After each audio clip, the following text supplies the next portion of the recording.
जऊ काम दिन के उजाला में हो चाही वह काम का रात के अंधेरे में काहे कीनगा।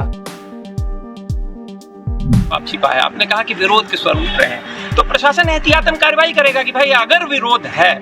जऊ काम दिन के उजाला में हो चाही वह काम का रात के अंधेरे में काहे कीनगा। यह सवाल उठ रहा है मध्य प्रदेश के विंध्य के सीधी से आ रही एक खबर से, जहां प्रपंच बता दी कि पूर्व मंत्री मध्य प्रदेश शासन 7वें के सीधी विधायक स्वर्गीय इंद्रजीत पटेल के प्रतिमा स्थापना की यह पूरा विवाद सामने आ रहा है। प्रतिमा जो है सीधी के टैक्सी स्टैंड रेस्ट हाउस के पास स्थापित कर दी गई, लेकिन सवाल उठ रहा है कि आखिरकार रात के अंधेरे का काहे चुना गया। काहे की बतावा यह जा रहा है कि 2023 में यह प्रस्ताव सामने आ रहा कि पूर्व मंत्री मध्य प्रदेश शासन स्वर्गीय इंद्रजीत पटेल के प्रतिमा का स्थापित करेगा। जगह निश्चित है, लेकिन बतावा यह जा रहा है कि प्रशासन उमा बे अड़ंगा डाल रहा, जेके चलते नगर पालिका के द्वारा रात के अंधेरे के चैन कीनगा। पूरी खबर लेके आए हैं तो विधि क्षेत्र के यह पहल बघेली न्यूज चैनल मम कनिष्ठ तिवारी अपना पंचन का सभी जनन का प्रणाम करी थे और शुरुआत करी थे यह पूरी खबर के, जहां प्रपंचक बता रही कि सीधी जिला में एक खबर जो अब जन चर्चा में तब्दील हो चुकी है। पूर्व शिक्षा मंत्री एवं 7वें विधायक रहे इंद्रजीत पटेल के प्रतिमा का लेके सीधी में राजनीतिक घमासान शुरू हो गया है।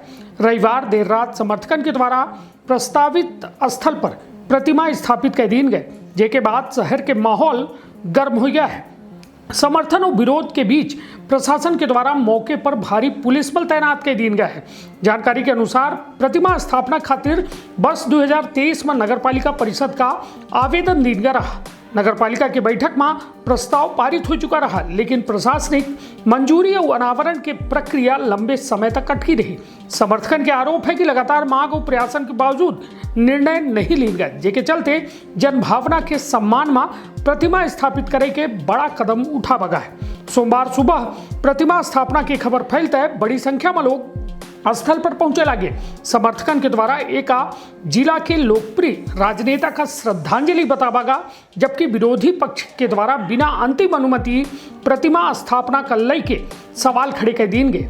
देखत देखत मामला राजनीतिक रंग ले लगा। स्थिति की गंभीरता का देखत कीन कोतवाली पुलिस के द्वारा प्रतिमा स्थल का सुरक्षा घेरा में ले ली गया है। प्रवेश मार्गन पर पुलिस तैनात कर दी गई है और पूरे घटनाक्रम पर प्रशासन के पैनी नजर बनी है। कोतवाली थाना में पदस्थ उप निरीक्षक विवेक द्विवेदी के द्वारा बतावागा कि कौनो प्रकार के अप्रिय घटना विवाद का रोके खातिर पर्याप्त पुलिस बल लगावागा है।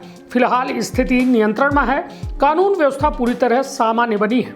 गौरतलब है कि इंद्रजीत पटेल सीधी के राजनीति के बड़ा नाम है और वैसा में उनका प्रतिमा स्थापना के मुद्दा अब सिर्फ सम्मान के विषय नहीं रह गया है, बल्कि प्रशासनिक निर्णय, जनभावना और राजनीतिक शक्ति प्रदर्शन के केंद्र बन गया है।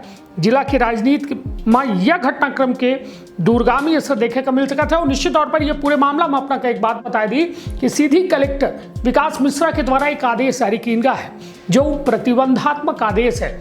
मूर्ति के इर्द गिर्द के पूरे जो कहा जाए क्षेत्र का प्रतिबंधित घोषित कर दी गया है। 100 मीटर के दायरा में पुलिस बल तैनात कर दी गया है। और सबसे बड़ी बात कि आखिरकार नगर पालिका के द्वारा उठावा गया कदम पर अपना के राय का है।